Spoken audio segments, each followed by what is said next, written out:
No. I'm Olivia. Oh, I screwed it up. Okay. I'm Nathan. Nathan. I used to be a stripper. Nathan. A wire stripper.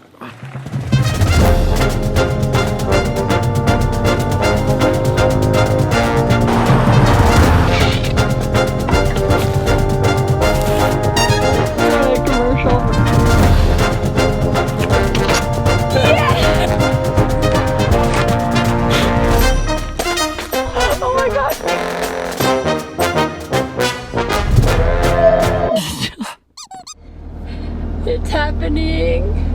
I'm so excited and nervous. From the beginning, we wanted this USA Tour series to be a case study for other RV newbies. Hopefully the time will get a little faster because I'll get confused on one thing. Alright, you ready? Let's do it. Specifically for people who wanted to go full time in their RV and explore different places often.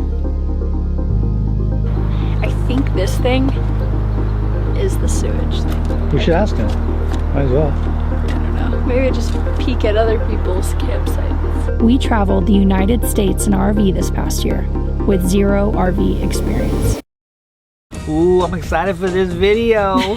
12 months on the road, full-time RV living. Recap. This is all gonna be in one video. We're gonna show you everything that went well, everything that didn't. Yikes.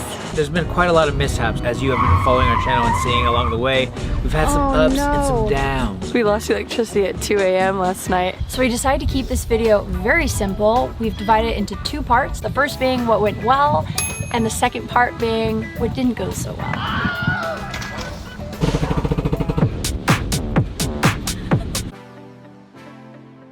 First things first, we did the research to find the right first rig for us. We're pulling a 2016 Coleman Dutchman travel trailer with our Cadillac Escalade. So our budget made it very clear what we could afford. $20,000 would get us a decent used travel trailer or a very old Class C. All we knew was we wanted to be able to separate from our home so we could explore easy, and we needed a good workspace. This was such a perfect first rig. Not only was it within our budget, but it wasn't too massive to where we'd feel like we were just in over our heads in it, and it also wasn't too small to where we could still feel like we could live full time in it.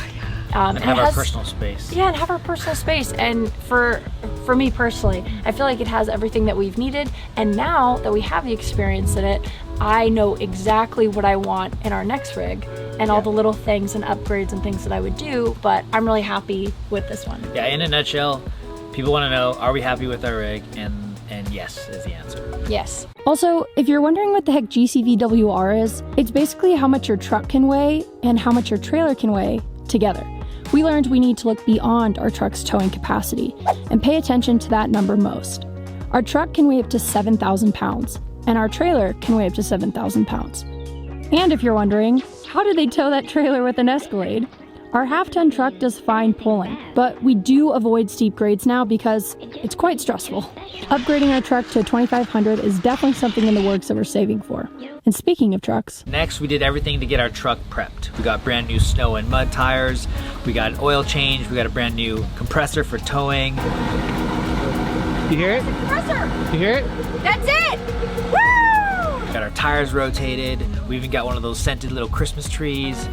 We basically didn't cut corners at all when it came to our safety before we hit the road. We did a test run. So for 2 months, we did a trip in our RV just to kind of test things out and see, was our truck okay? Was anything in the RV? Did anything need maintenance? And just like really build some beginner confidence in it. And even with like the hitching and unhitching. Oh my God. All the newbie RV stuff that we didn't know how to do. yeah, all the frozen hoses, we went through all that.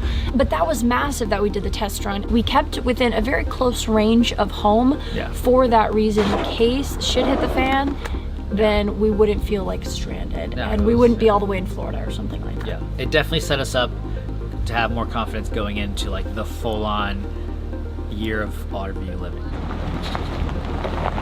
Another thing I wanted to add really quickly is that we really did make an effort to pack like minimalist and keep the trailer as light as possible. One of the first things we did is get on a cat scale actually and weigh ourselves just to know, you know, were we in the right ranges? Could our truck tow this size trailer at this weight?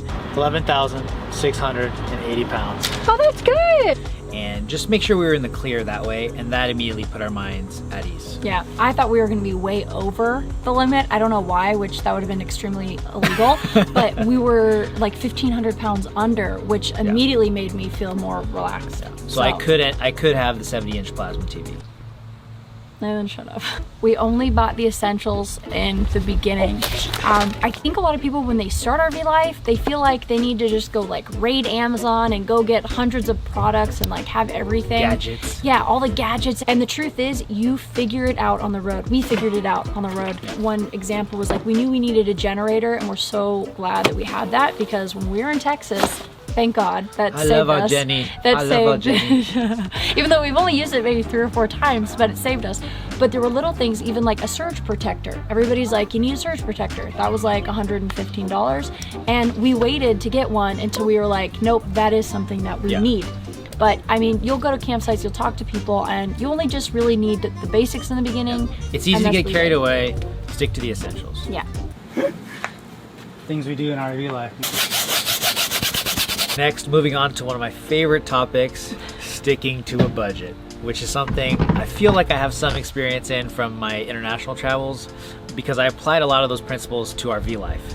Those being not realizing that this is not a vacation for us, this is a lifestyle. So I figured out the average nightly cost staying at RV parks and resorts and made sure we stuck with that. I made sure we didn't eat out like crazy, even though we're traveling across America. So we cook in mostly and we grocery shop a lot.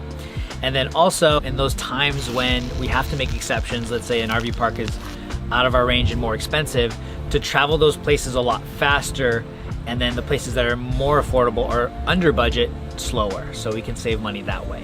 And then another cool thing we did is we got a national park pass, which has saved us a lot of money visiting all the national parks. Yeah, like budget has been huge for us, because if we just treated every place like it's a vacation, we wouldn't be able to do what we do. So not only does a lot of planning go into booking the next place and finding what's in our budget there, but it's also just making sure that food and everything else is all in alignment with that budget, so we can continue doing this. Exactly.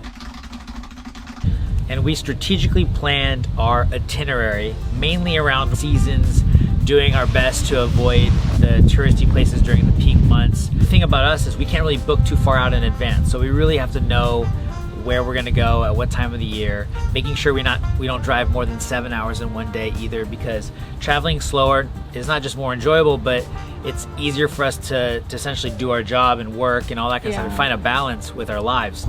Strategically planning has been a huge part to what allows us to stay on the road. And you've done a really good job at it. Nathan does all of our planning, of all of our booking, and it's a lot of work. So that's been a huge part to our success, is your planning. So thank you. Good job, Nathan. We didn't kill each other. Woohoo, we're still here, yeah! Living in 28 feet together takes a lot of communication, and it just takes a lot of patience and understanding and compassion. And I would say with us learning the ropes of RV life, backing in the trailer, unhitching, also when things go wrong, when maybe we only have 2 days to explore a place, but now we have to spend a whole day at the mechanic or going and finding a part or something like that. We've really learned that we have to take the time to communicate properly to each other, and also to sometimes prep ourselves before a stressful situation and say, hey, we're gonna talk nice to each other. Just had a nice little talk. We're gonna be kind to each other, we're gonna breathe, we can't mess this up. It's very important. Yeah. It's like we're priming ourselves for the situation. If we can tell, like, okay, this is gonna be a little hectic, let's be calm, let's be nice, let's talk sweetly, and that's really helped a lot. Yeah, so I think we've done that well. Yeah. Health and gratitude. I want to talk about health a little bit. When I mean health, I mean physical fitness. And I feel like not a lot of full-time RVers talk about this, but when you're full-time RVing, you know, it's a holistic lifestyle. It's not just a phase. And when you're traveling through places like Austin and having some of that southern barbecue, or you're going to Tennessee and having some fried chicken, or New Orleans and those char-grilled oysters, it's easy to eat and eat a lot. And I was doing that. And without like a regimen in place, I was starting to put on weight and feel more sluggish and not just feel that great about myself. So I think what we've really done well and worked on together is staying active outdoors in nature, hiking. We brought our weights along. We got weights, you know, a few dumbbells in the car, a few resistance bands, and doing those kind of things. Yeah, we had to realize very quickly that if we indulge too much, we're not gonna really feel alignment with like why we did this in the first place, which is like we want to explore. And also, when I say the word gratitude, this is a very interesting one to me, because I've noticed people that are new to full-time RVing, sometimes they get homesick or they miss their friends and things like that, which is expected and normal and natural. Yeah. But one thing that I was really glad I realized early was that in life you go through different phases of different ways of living, and each one won't give you everything. It won't cover all your bases as far as everything you want in your life. Like, it's easy to always think the grass is greener kind of thing, but in RV life, it's like you're gonna have the freedom to explore, you're gonna be moving frequently, but you won't have the routines and regiments and the connections you had staying in one place. Yeah. And that was something I knew I had to give up going into it, because I wasn't gonna have it. And what would be the point of me battling myself the whole time trying to have it all when that's just not possible? So we stayed grateful, I think. We realized, you know, this is not necessarily gonna be forever, and we rolled with it. Yeah, we're just grateful for the opportunity. And I think anytime in life, when you lead with gratitude, you are in such a happier place than feeling like you have this expectation. You know, you're putting too much pressure on the situation. So I've definitely learned that. Yeah. Now let's get into what we didn't do so well. Starting off with our maiden voyage. So yes, we did the 2-month trip in the RV to like test things out, but we chose a very intimidating route, and that was Lake Tahoe, which is known for steep grades and also known for freezes in October, which happened to us. Our very first night in the RV, we woke up and our hose was frozen rock solid. That just came out, and that is the happiest sight I've ever seen. What about this one? Oh, there goes. Yeah. So that was a sort of a wake up. And we panicked because we thought our whole system, like our pipes and stuff were frozen, which like, they weren't, so it was fine. I was like, great. Yeah, No, but that was our first experience in the RV, which is like, yeah, why would we want a place that could possibly freeze for the first time? So, our hose froze over again last night. The moral of the story, to keep this short, Yeah. choose An easier place. a more chill location as your first RV Yeah, stop. something where the odds could maybe be more in your favor. We didn't boondock. All right, all. At all. We thought we would. And really what we do plan on doing mostly is boondocking. And that's because of the price point for it. And we just realized that, especially if it's really hot or even really cold, it's just not the most comfortable or practical. Maybe, does that make us divas? Does that make us prima donnas? I don't know. I enjoy the whole glamping side of RVing, and I think, you know, we did dry camp a few times in Death Valley and a couple other spots, but for our lifestyle with work, because we're working as well, it's just, we just chose not to. Well, the truth is in the beginning it sounds great. Oh, you don't have to pay for rent. You just get to live in your RV for free. That's awesome. But when you really look at what it takes to monitor your water and your tanks, and also too to keep the generator on for hours a day, it takes a lot of work. So tip my hat to all the people who boondock often, but for us it's just been so much more practical to just be at an RV site where we have all the hookups and we don't have to worry about that. So we're willing to pay the fee. Yeah, we're willing to pay the fee for now. For and comfort. we'd be happy to boondock, I think, for short-term stays occasionally, but if we have the option, we're gonna go full hookup. Yeah. We didn't invest in an RV GPS.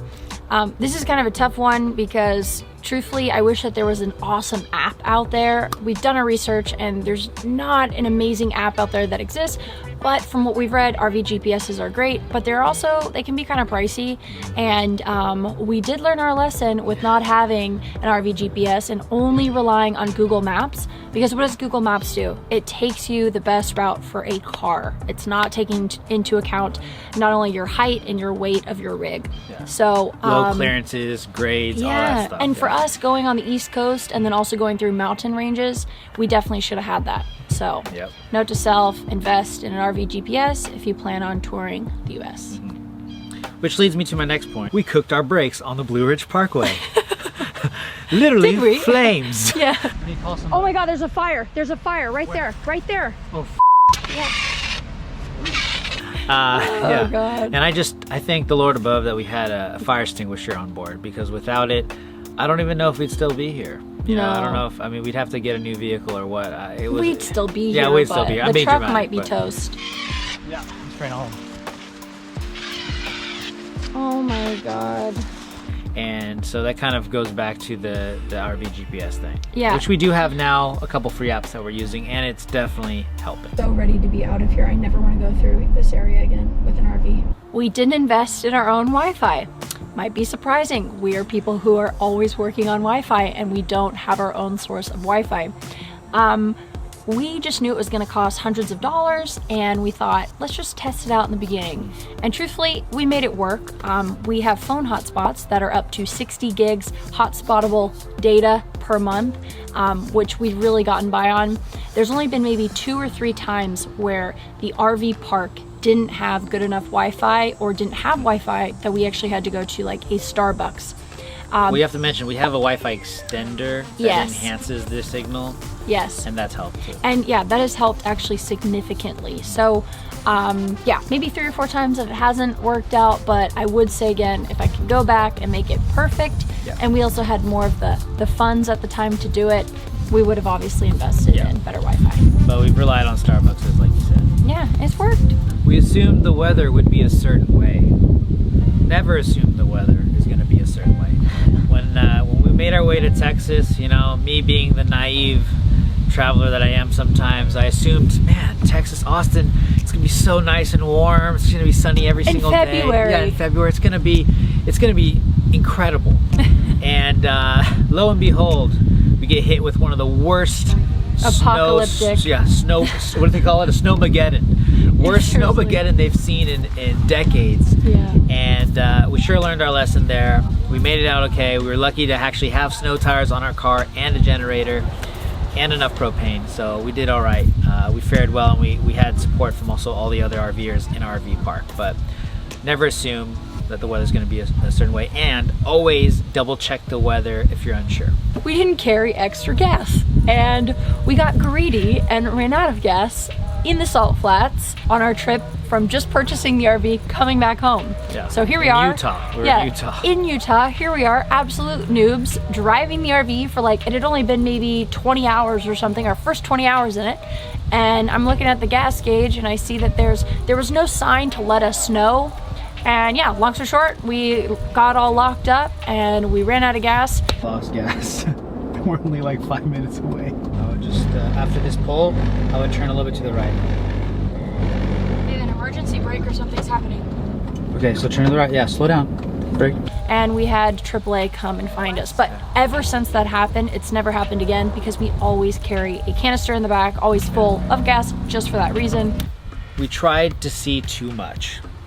This is something I really felt like adding to this list because I'd say the first half of our trip, we were so excited and eager to explore that we didn't probably take enough time to just relax and sit by the campfires and enjoy the moment a bit more. So that's one thing. I don't know if you felt that way too, but I felt like we were rushing a bit sometimes to see as much as we could. And as time went on, we got better and better at realizing, it's not about quantity, it's about quality. Yeah. Well, it's also, I think that there's that juggle of like the places that we want to see for us, but then that we also want to see for the video for you guys, and so sometimes we have this like long list of all these things that we need to see, and sometimes we look back and we're like, man, we could have just picked like 3 or 4 great places, really enjoyed them, savored the moment, and, you know, wrote down the other ones for later, which we are starting to do more now. So I hope this video gave you guys a little window into our lives and our experience full-time RVing for the first time ever. A lot of people ask us, you know, oh, should I sell everything and go full-time? That's really a loaded question, and I think everyone needs to really reflect and introspect to see if that's the right choice for them. I think it's a good thing to try out. I mean, we're doing this for about a year. We're gonna take a break, probably go international again, and then we'll definitely be RVing again in the future. And yeah, I mean, what are your thoughts on that? I think it makes sense to give it a shot if you're wanting the novelty and the challenge of putting yourself in that environment, of getting to see different places, but also knowing that it's not just for a trip, it's like the lifestyle type. There's gonna be hiccups and mishaps. Every RVer knows that. I like how you use the word challenge, because I think the number one thing everyone needs to have to be successful and enjoy it is you have to be flexible and willing to adapt when things don't go as expected.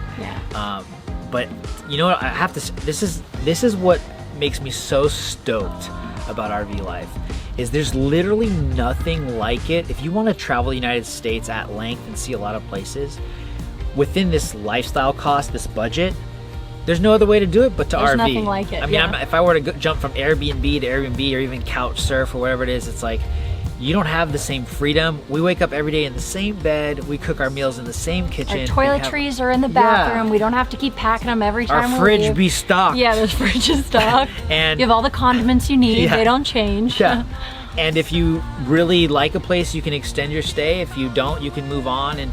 And to me, that makes it so wonderful and awesome. And I will forever be grateful that we got the chance to be exposed to this so early in our lives, and almost thanks to COVID. That we wouldn't have considered it this early on.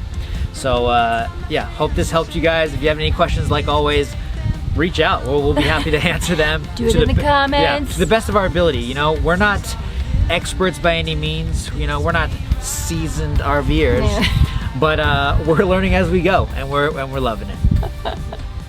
Thanks, guys.